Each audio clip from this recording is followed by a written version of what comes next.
Oui, il y a des points de contrôle réguliers, c'est très important. Comment ça se passe? Une fois par an, avant le nouvel an chinois, il y a le Year End Review, où on revoit leur action de l'année par rapport aux objectifs de l'année précédente, et le package.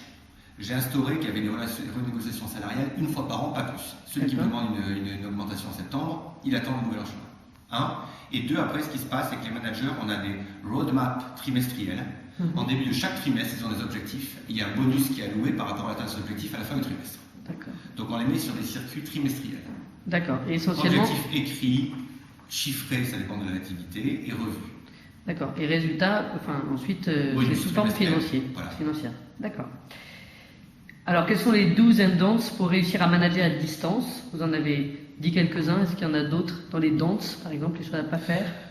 Alors, dans les don'ts, je pense qu'il faut renvoyer quelqu'un, faire des critiques. Tout ce qui est un petit peu négociation, tout ça, il faut l'éviter, pas le faire par email. Il faut prendre son téléphone. D'accord. Tout ce qui est un petit peu une engueulade, des réprimandes, quelque chose qui ne va pas, une négociation, téléphone, pas email.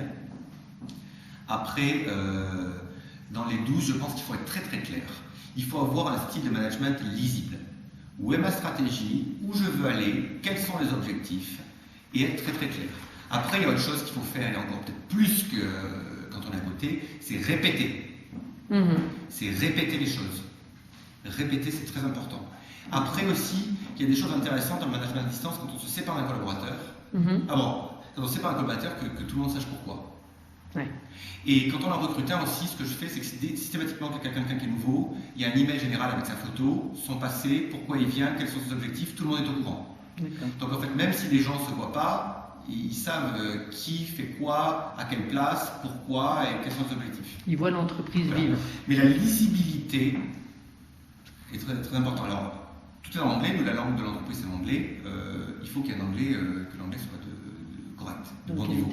On va pas les anglais approximatifs, les French dish et tout ça, quand même à proscrire. Il faut avoir des choix de mots, et ça c'est important.